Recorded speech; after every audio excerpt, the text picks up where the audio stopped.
Hello friends, मैं अरुण कमल स्वागत करता हूं आपका अपने YouTube चैनल RKIC बागपुर में और लेकर चलता हूं आपको गणित की यात्रा पे।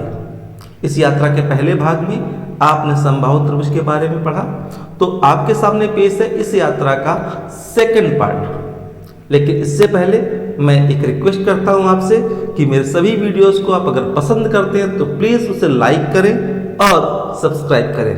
तो यात्रा के सेकंड पार्ट में चलते हैं और मेंसुरेशन के अंतर्गत ही आने वाले आसान से टॉपिक त्रिभुज के बारे में सीखेंगे। और त्रिभुज के इस बार हम सेगमेंट में जाएंगे विषम बाहु त्रिभुज में। विषम बाहु त्रिभुज एक ऐसा त्रिभुज होता है जिसकी सभी भुजाएं अलग अलग माप की होती हैं। तो ऐसे त्रिभुज के बारे में हम आसान सवालों से और आसान तरीके से सीखेंगे, कैसे उसकी परिमाप निकालेंगे, कैसे उसका क्षेत्रफल निकालेंगे।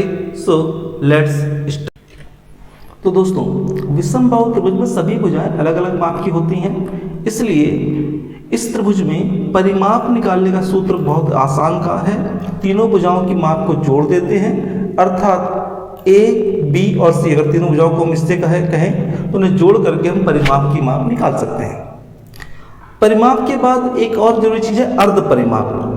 अर्ध परिमाप यानी परिमाप का आधा, इसीलिए परिमाप को जोड़कर यानी ए बी सी को जोड़कर उसमें 2 से भाग दे दिया जाता है, तो ये अर्ध परिमाप मिलता है।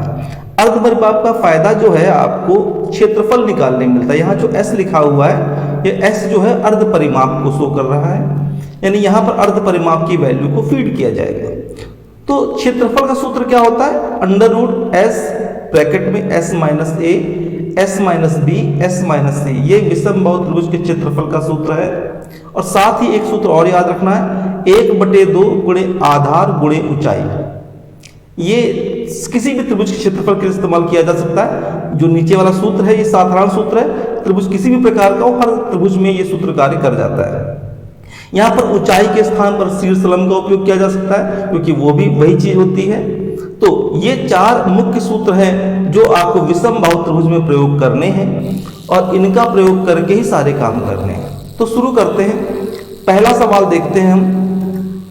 पहला सवाल हमारे पास है, एक त्रिभुज की भुजाओं का अनुपात 1/2, 1/3 और 1/4 है। अब देखिए, सबसे पहले तो हमें इस अनुपात को सही करना पड़ेगा। भाग में लिखा हुआ है, तो भाग वाली वैल्यू को खत्म करने के लिए हम सबसे पहले नीचे वाली जो भाग की संख्याएं 2, 3 और 4 उनके लासा का ऊपर में गुणा करेंगे, जिससे भाग का काम खत्म हो जाए। तो 2, 3 और 4 का अगर लासा लेंगे तो 12 आएगा। तो हम यहाँ 12 का गुणा करेंगे ऊपर। आपके पास क्या हो जाएगा? 12/2, यहाँ 12/3 और यहाँ 12/4। तो कितनी वैल्यू आ गई? 6 बार गया, यहां पर 4 बार गया, यहां कितना? 3 बार गया। तो आपके पास आ गया 6:4:3। अब हमें चाहिए क्या? इसका परिमाप दे रखा है 52, सबसे छोटी भुजा। अब देखिए 6, 4 और 3 में अगर देखो तो सबसे छोटा कौन है? 3 है। तो 3 वाली भुजा की माप निकालनी है। सबसे पहले देखिए, जो परिमाप दिया गया है उसी से हम भुजाओं की नाप निकालेंगे। जो भी हमें निकालना है, जैसे मान लीजिए हमें यहाँ क्या निकालना है? छोटी भुजा निकालनी है। तो पहले हम अनुपातों को जोड़ेंगे। कितना आएगा? 6, 4, 10, 3, 13। इनका जोड़ कितना आ जाएगा? 13। तो इस 13 से यहाँ भाग करेंगे और साथ ही जो छोटी भुजा थी यानी 3 था, उससे क्या करेंगे? गुणा करेंगे। अगर बड़ी भुजा निकालनी होती तो 6 से गुणा कर देते। तो इस तरह से 13 के पारे में 4 बार गया, तो आपका कितना आ गया? 4 तियां 12। सही उत्तर कितना आ गया? 12 सेंटीमीटर। ये रहा इसका सही उत्तर। चलिए अगले सवाल तरफ बढ़ते हैं हम लोग। अगला सवाल, एक त्रिभुज के आधार में 40% वृद्धि तथा ऊंचाई में 40% कमी करने पर, यानी अब देखिए आधार और ऊंचाई की बात की है, यानी यहां से नीचे वाला जो सूत्र है इसका इस्तेमाल करने की बात की है। अब इस सवाल में कैसे करेंगे? 40% की वृद्धि हो रही है और 40% की कमी हो रही है, क्षेत्रफल में क्या परिवर्तन होगा? तो ऐसे प्रश्न के लिए बहुत आसान और बहुत साधारण तरीका है। सिंपल सा फॉर्मूला काम करेगा, x + y + xy/100। अब यहां ध्यान देंगे, वृद्धि के लिए प्लस चिन्ह का उपयोग करेंगे और कमी के लिए माइनस चिन्ह का प्रयोग करेंगे। अब देखिए जैसे यहाँ आधार में वृद्धि हुई है कितने की, 40 की, तो x की वैल्यू 40 हो गई। ऊंचाई में कमी हुई है, कमी के लिए हमने लगा दिया माइनस और ऊंचाई हो गई 40 की कमी, प्लस यहां भी x की वैल्यू 40 और y की वैल्यू माइनस में 40 और नीचे हो गया 100। अब देखिए ये plus minus same value cut गई, आपके पास कितना बचा, यहाँ ऊपर बचा है, गुणा करो 40 और 40 का हो गया माइनस में 1600 और नीचे था 100, 2 जीरो कट गए, आपके पास माइनस का 16 आया। अभी मैंने बताया था वृद्धि जो है वो प्लस चिन्ह को दिखाएगी और कमी माइनस को दिखाएगी, और यहाँ माइनस में आया है, इसका मतलब हो गया कि 16% की कमी हो रही है। चलिए तो सवाल नंबर 3 देखते हैं। एक त्रिभुजाकार खेत की भुजाएं 20 मीटर, 21 मीटर तथा 29 मीटर है। इस खेत में 13.50 रुपए प्रति वर्ग मीटर की दर से फसल काटने का खर्च कितना होगा। अब देखिए वर्ग मीटर शब्द लिखा हुआ है, इसका मतलब हमें पहले यहाँ क्षेत्रफल निकालना पड़ेगा। तो ये 20, 21 और 29 जो वैल्यू है इनसे हमें क्षेत्रफल निकालना है। 3 भुजाएं दी हैं, तीनों अलग अलग हैं, इसका मतलब यहाँ यह वाला सूत्र इस्तेमाल किया जाएगा, √s, s minus a, s minus b, s minus c। और इसके लिए हमें सबसे पहले यस का मान अर्थात अर्ध परिमाप की वैल्यू निकालनी पड़ेगी। अब वो कैसे निकालेंगे, तो आपके पास हो जाएगा 20, 21 और 29, इनको जोड़कर और 2 से भाग देना, तभी तो अर्ध परिमाप निकलेगा। तो इनको तीनों को जोड़ेंगे तो टोटल जोड़ 70 आएगा, 70 में हम 2 से भाग देंगे तो 35 बचेगा। अब अर्ध परिमाप यानी यस की वैल्यू आ गई। अब सूत्र हमारा जो है उसके हिसाब से हमारे पास क्या होगा, s minus a, s minus b और s माइनस c, इसका इस्तेमाल करेंगे तो इस हिसाब से हमारे पास हो जाएगा s की वैल्यू है 35 और साथ में 35 माइनस a की वैल्यू हो गई 20, फिर 35 माइनस b की वैल्यू हो गई हमारे पास 21 और 35 माइनस c की वैल्यू हो गई 29। तो हमारे पास वैल्यू क्या बची, जरा ध्यान देंगे, 35 गुणे, अब यहां देखिए 35 माइनस 20 की वैल्यू कितनी हो गई, 15 बची यहां पर। इसी तरह से 35 माइनस 21 की वैल्यू हो गई 14 हो गई और 35 माइनस 29 की वैल्यू हो गई जाकर के आपके पास 6 हो गई, 6 आ गई। अब कई लोग क्या करेंगे, पहले यहां गुणा कर लेंगे, तो वो भी तरीका ठीक है, आपको जैसा ठीक लगता है, लेकिन गुणा करने के बाद वर्गमूल लेना एक बड़ा काम है। तो पहले वर्गमूल लेने का काम करेंगे फिर गुणा करेंगे। अब कैसे वर्गमूल लेते हैं उसका एक आसान तरीका देखते हैं। सबसे पहले हम इन संख्याओं के आसान गुणनखंड तोड़ लेंगे। जैसे कि आप देख रहे हैं आपके पास 35 है, तो 35 को आप लिख सकते हो 7 गुणे 5, 7 × 35, और इस तरह 15 को 3 गुणे 5 कह सकते हो। इसी तरह से आप 14 को भी 2 गुणे 7 कह सकते हो और 6 को 2 गुणे 3 कह सकते हो। तो ये वैल्यू आ गई।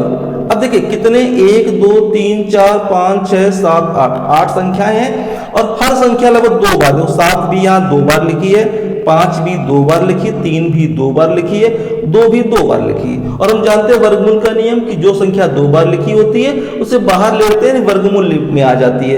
तो आपका सिंपल सा वर्गमूल कितना हो जाएगा, 7 गुणे 5 गुणे 3 गुणे 2, तो वर्गमूल हो गया।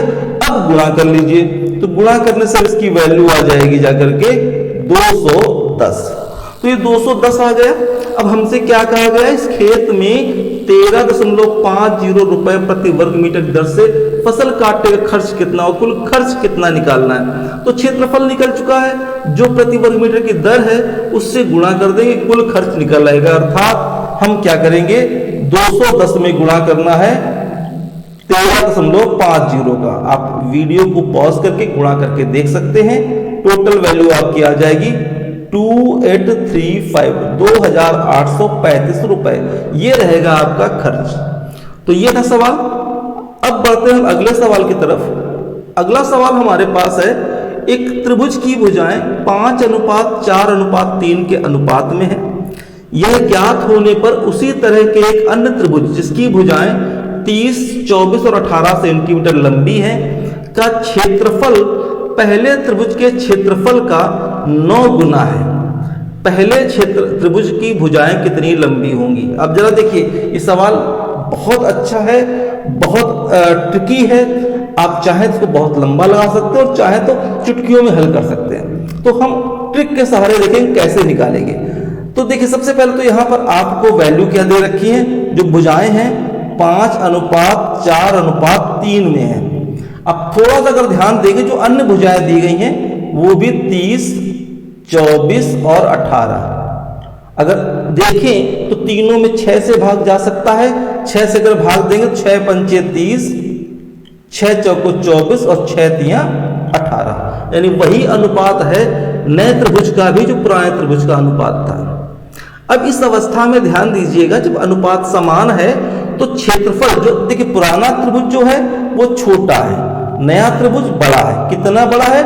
9 गुना बड़ा है। क्षेत्रफल 9 गुना। क्षेत्रफल जो होता है वर्ग के हिसाब से होता है, तो 9 का वर्गमूल कितना होगा? 9 का वर्गमूल होगा 3। यानी अगर क्षेत्रफल 9 गुना है तो भुजाएं होंगी 3 गुनी। जो नया त्रिभुज है, ये वाला त्रिभुज है, उसकी भुजा 3 गुनी है। यानी कैसे? अब देखिए, अगर ये 3 गुना है तो इसका मतलब ये वैल्यू होनी चाहिए 10 होनी चाहिए, तब तो 30 बना जा करके। ये वैल्यू होनी चाहिए 8, तो 8 त्रिका 24। ये वैल्यू होनी चाहिए 6, 6 तियां 18। यानी कि जो पहले त्रिभुज था उसकी भुजाएं हो गई 10, 8 और 6।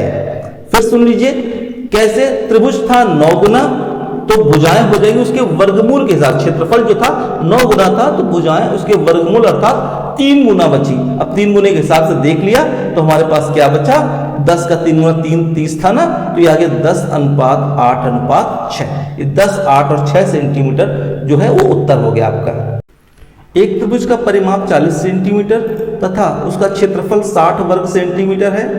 यदि उस त्रिभुज की सबसे बड़ी भुजा 17 सेंटीमीटर हो तो सबसे छोटी भुजा की लंबाई कितनी होगी?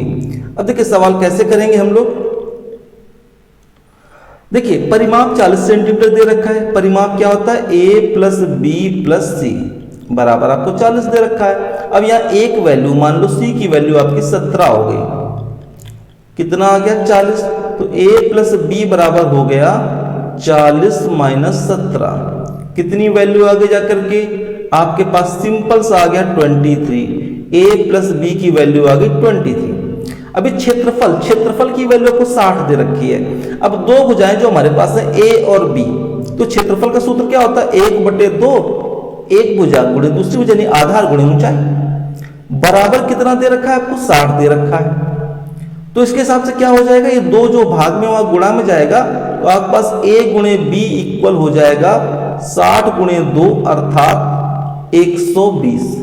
अब देखिए, हमें ऐसी दो संख्याएं देखनी है जिनका गुणा करने पर 120 आए और जोड़ने पर 23 आए। गुणा करने पर 120 और जोड़ने पर 23। तो हमने पाया कि अगर हम यहां ऐसा कर लें कि 15 गुणे 8 कर लें तो 15 8 120 होता है, और 15 और 8 को जोड़ेंगे तो 23 होता है। तो देखिए, हमारे पास छोटा कौन सा है? 8 हो गया। हमें चाहिए क्या थी? छोटी भुजा चाहिए थी, तो वैल्यू कितनी हो गई? 8। तो उसका सही उत्तर कितना हो गया? 8। एक त्रिभुज की भुजाएं 50 सेंटीमीटर, 78 सेंटीमीटर और 112 सेंटीमीटर है। सबसे छोटा शीर्षलंब है।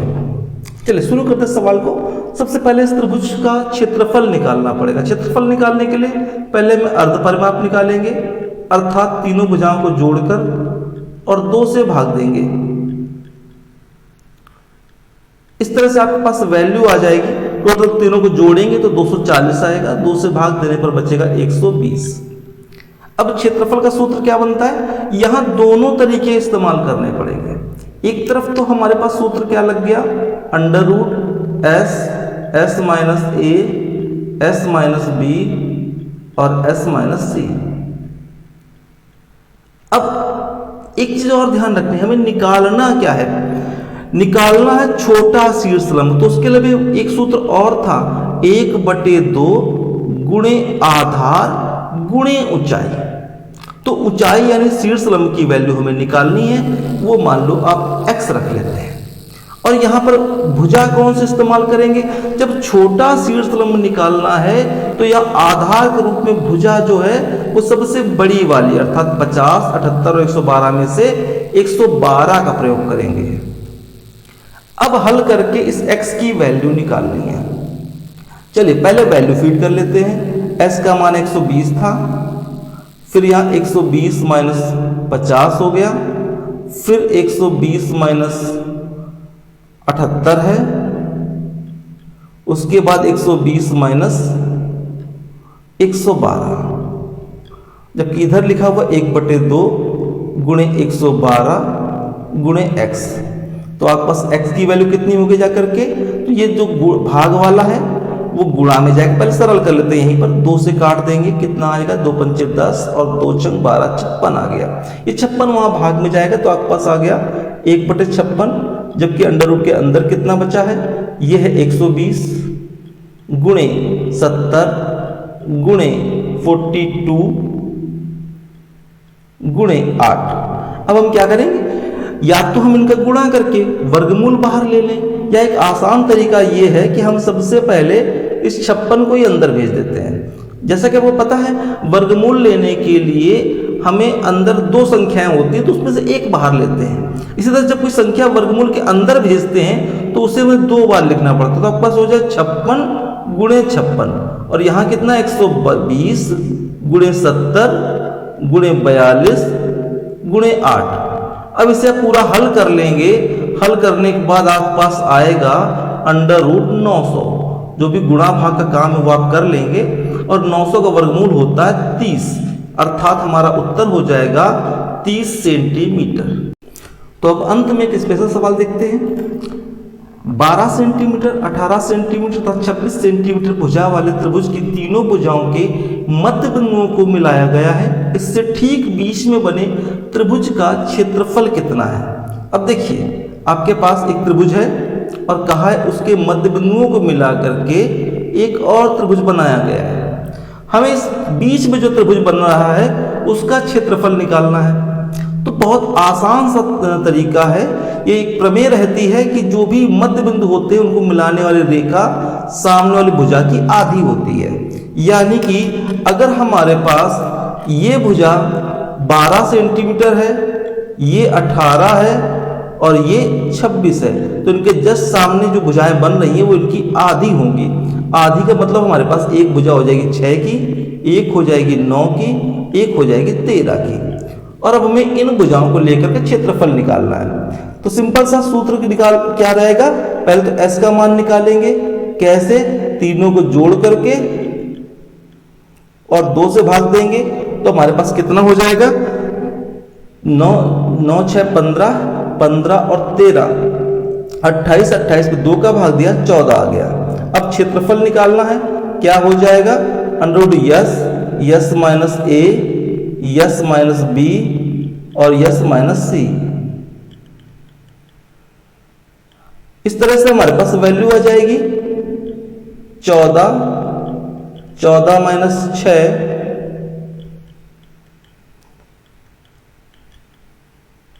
14 माइनस 9 और 14 माइनस